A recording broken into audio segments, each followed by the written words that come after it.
My uncles stole Dad's will while he was fading, but at the reading I played his secret video and watched their faces fall as everything unraveled. My dad passed away last week after fighting pancreatic cancer for 8 months. He was 63, too young, but cancer doesn't care about your retirement plans, I guess. Dad and I had a complicated relationship. He wasn't the hugging type, more the get up, stop crying, figure it out kind of father. But beneath all that tough love was a solid respect between us. He pushed me because he believed I could handle it. At least that's what I choose to believe now that he's gone. The funeral was yesterday at Oak Ridge Memorial, standard stuff. Closed casket because Dad looked like hell at the end, his words, not mine. He made me promise not to let people gawk at his corpse, as he put it. There were maybe 40 people there. Dad wasn't exactly Mr. Popular, but he had his circle. After the service, I needed a minute alone, just overwhelmed, not even sure what I was feeling, mostly numb. 8 months of watching someone fade is like emotional sandpaper.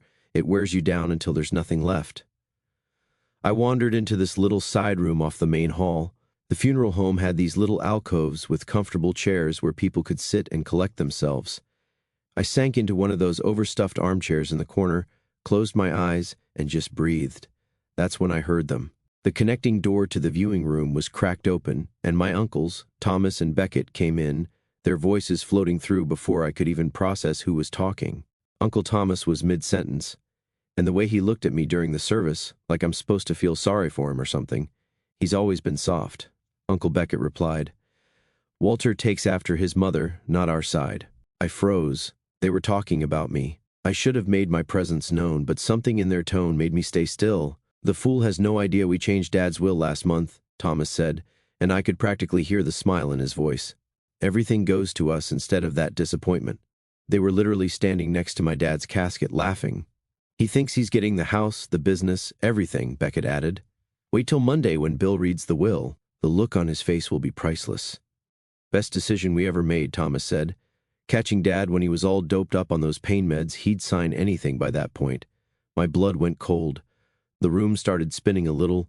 They manipulated my dying father when he was medicated. I gripped the armrest so hard my knuckles went white.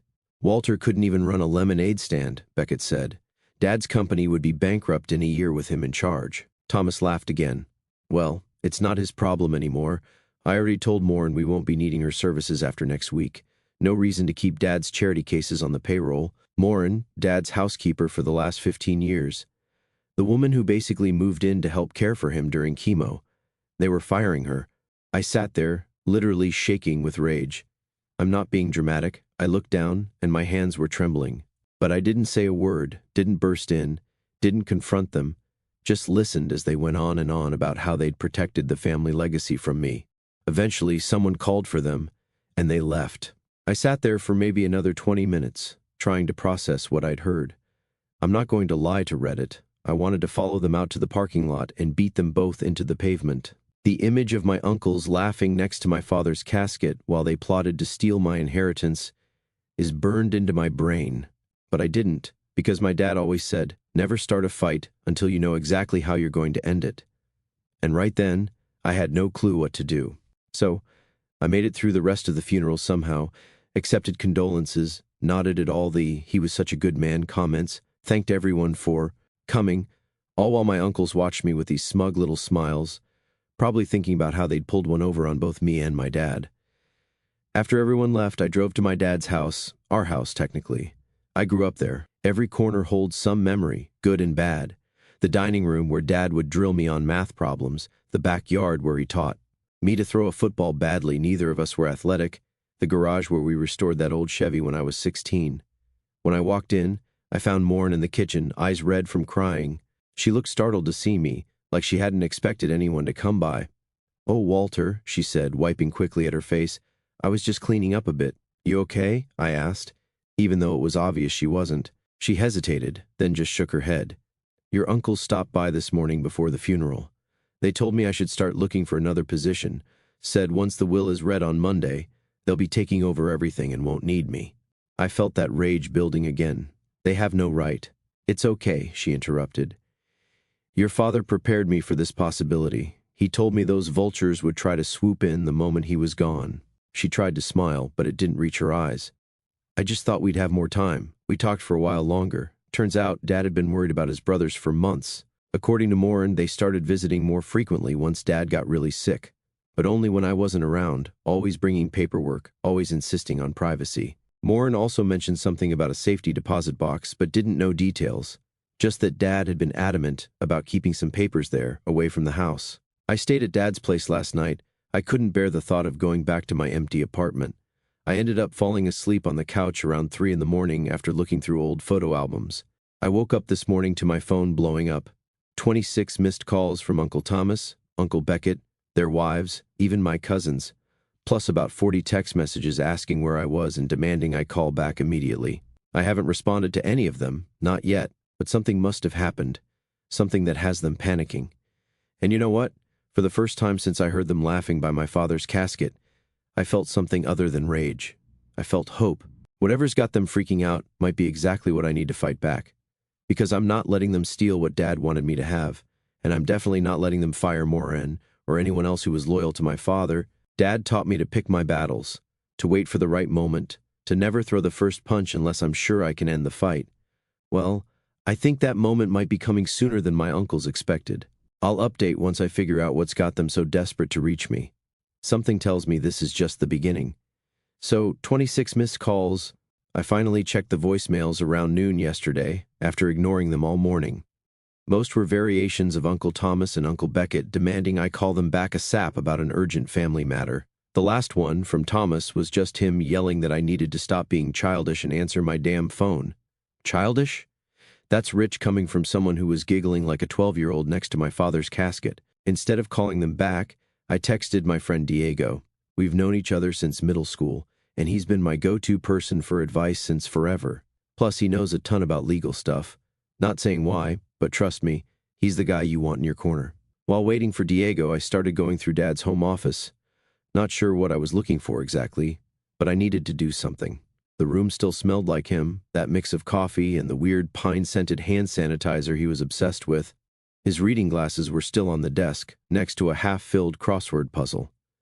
That's when I remembered our last real conversation, about 3 weeks before he died, before the pain meds turned him into basically a shell. I'd been sitting with him, trying to get him to eat something. Those hospital protein shakes that smell like wet cardboard.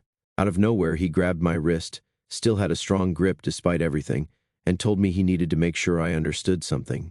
He said that Thomas and Beckett had been sniffing around like vultures lately, said they'd always been jealous that Granddad had left Dad in charge of the family business instead of splitting it 3 ways. Dad told me he'd made arrangements to protect what was mine, but needed me to promise I'd fight if they tried anything. I thought he was just being paranoid from the meds.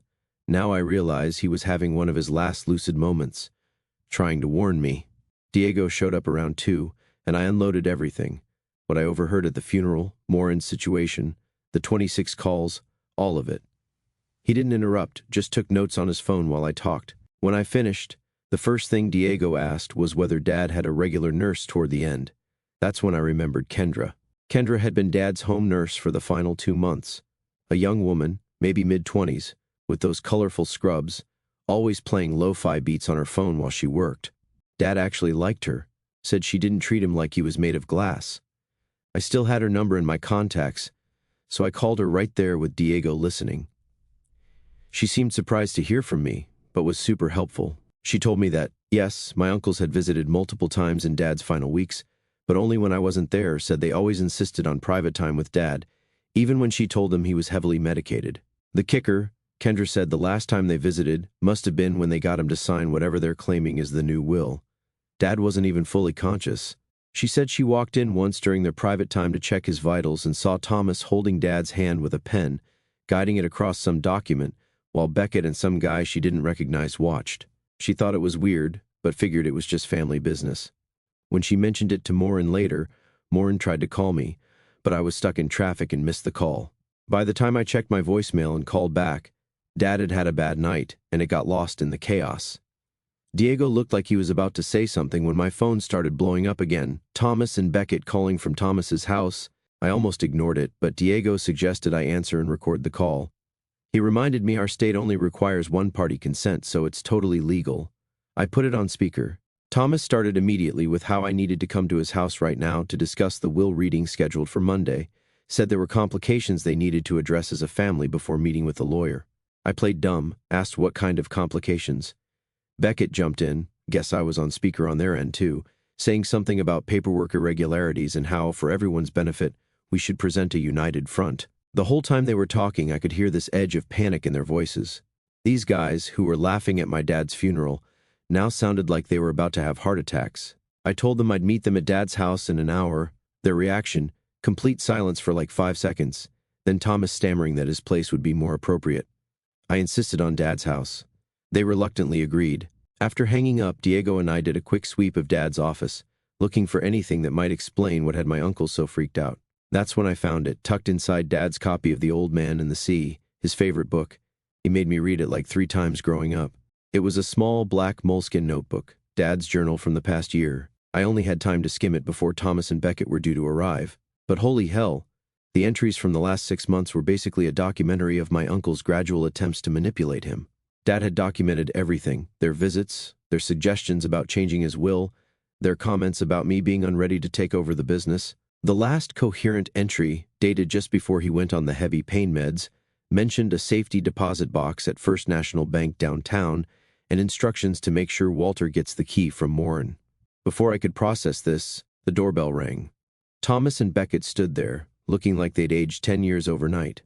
Thomas had this fake smile plastered on his face. Beckett couldn't even look me in the eye. Diego stayed in the kitchen while I led my uncles to the living room. They did not look happy to see Morin still there, cleaning up some dishes. Thomas made some comment about unnecessary staff expenses during this transition period, which I ignored.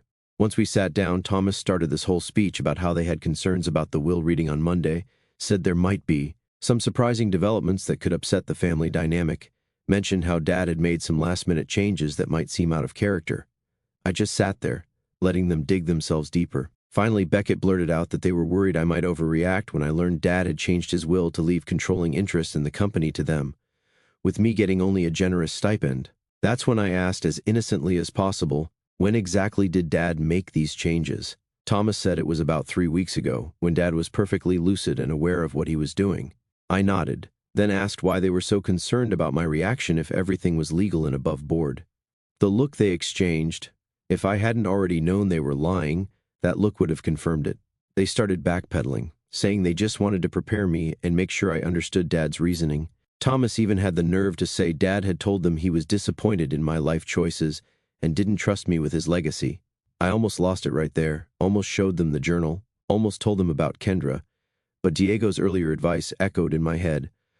Don't show your cards until you've seen theirs. So, I just nodded again and told them I appreciated their concern, but would wait to hear the will directly from the lawyer on Monday. Then I basically showed them out, ignoring their attempts to keep the conversation going. After they left, Diego came out of the kitchen with the biggest grin on his face, told me he'd recorded the whole conversation on his phone. We now had them on record, basically admitting they were worried about something. I called Morin in and asked about the safety deposit box key. Her eyes got wide, and she disappeared upstairs, returning 5 minutes later with a small envelope. Inside was a key and a note in Dad's handwriting. Walter, in case of emergency, trust only yourself. Diego and I went straight to the bank, but it was already closed for the day. I'll have to wait until Monday morning to see what's in that box.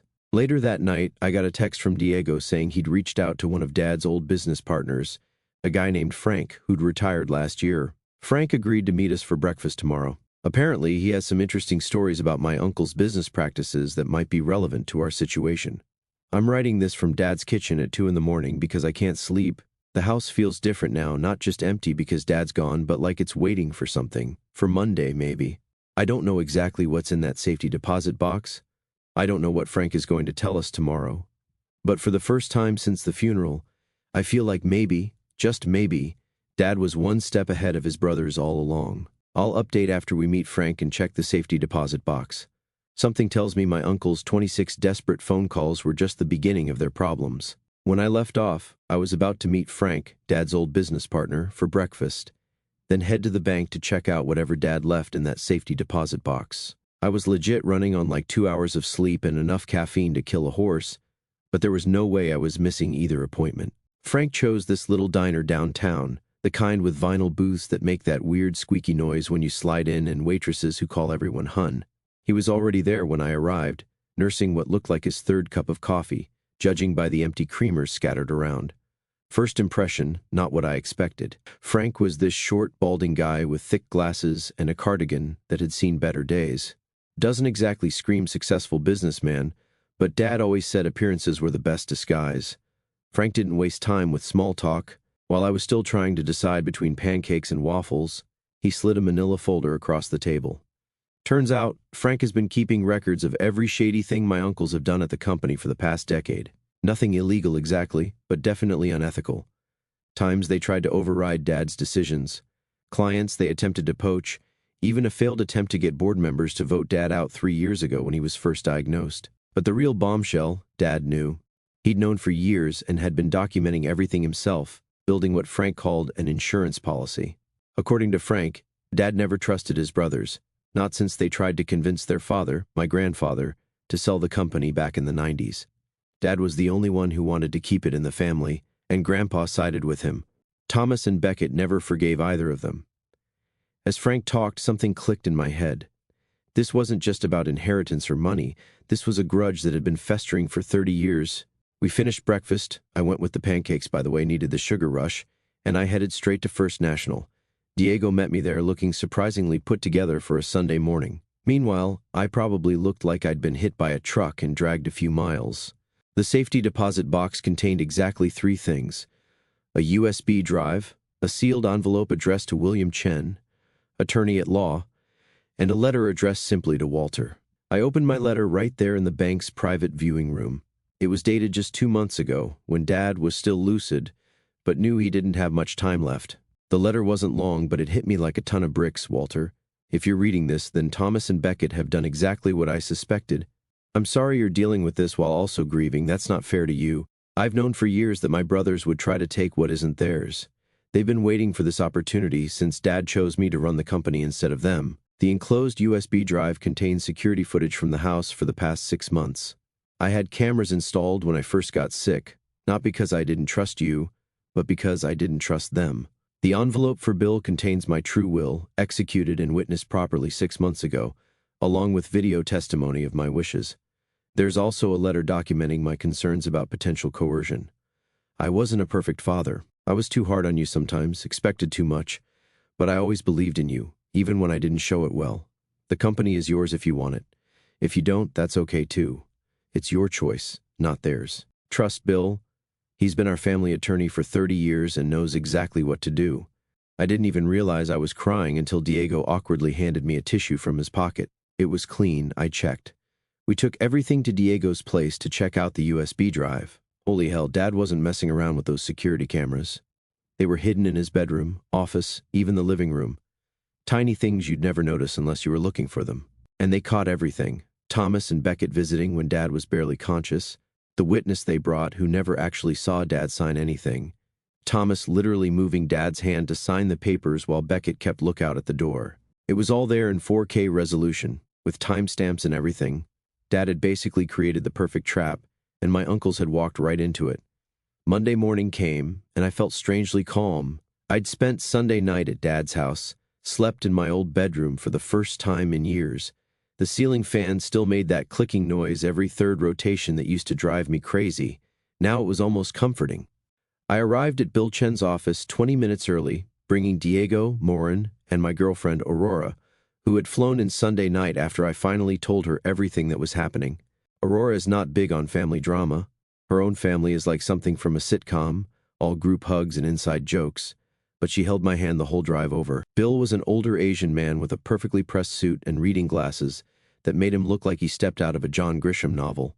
He greeted me with this knowing look, and I immediately felt like Dad had been right about trusting him. I handed him the envelope from the safety deposit box.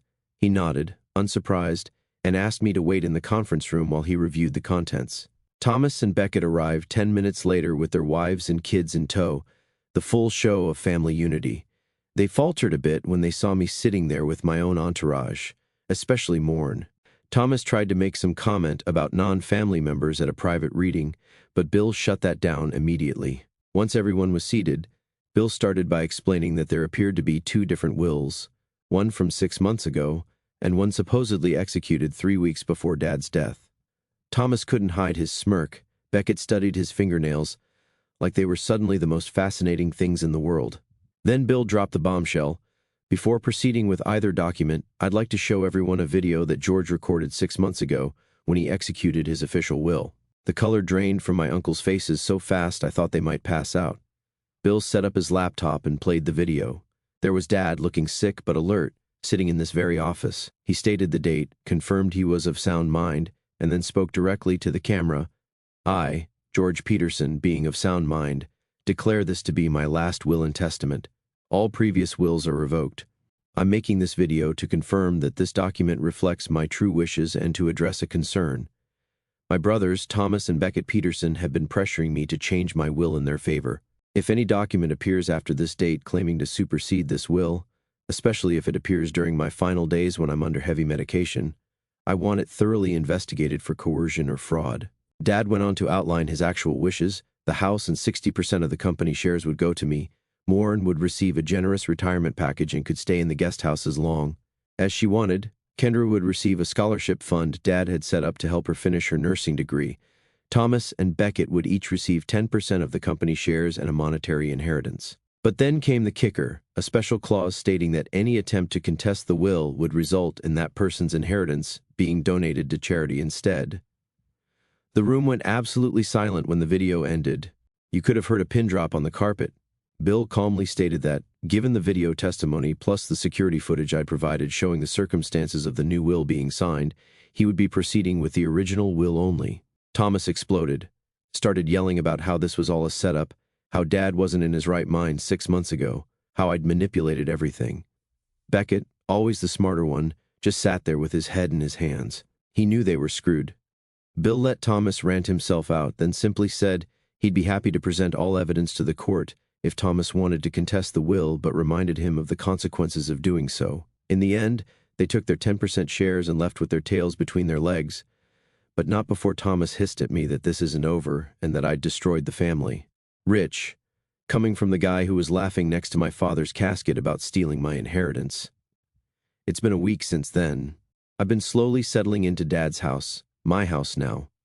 Had to call a plumber yesterday because the upstairs toilet keeps running, and I spent way too long trying to figure out Dad's weird filing system for household documents. The company stuff is going to take longer to sort out. I've been meeting with the board members individually, getting a feel for how things run. Some were clearly in my uncle's camp and aren't thrilled about me taking over, but most seem willing to give me a chance. Morin is staying on, of course. We cleaned out the guest house together, and she's slowly moving her things in. Found her crying in Dad's closet yesterday, sorting his clothes for donation. We ended up sitting on the floor, looking through old photos she had of Dad at company picnics and holiday parties, sides of him I rarely saw. As for Thomas and Beckett, they've gone radio silent. Their wives have called Aurora, trying to smooth things over, but that's just code for trying to get info on what I'm planning to do next. And what am I planning? Honestly, I'm still figuring that out. Part of me wants to clean house completely, remove anyone who is loyal to my uncles, but that's not what Dad would have done. He was tough, but fair. He understood that business is business, but family is complicated. Yesterday, I found myself sitting at Dad's desk, staring at his chair, trying to imagine what advice he'd give me now. I realized I was doing exactly what he used to do when faced with a hard decision. He'd sit quietly, thinking it through from every angle before making his move. Maybe I'm more like him than I thought. I don't know if this is the happy ending everyone was hoping for. My uncles are still around, still shareholders, albeit minor ones. The company has issues that need fixing, the house needs a new roof, and the garage door opener is busted. But I have Dad's journal, I have his letters, I have his advice echoing in my head, and, most importantly, I have the truth about what he really wanted. That's a victory worth having.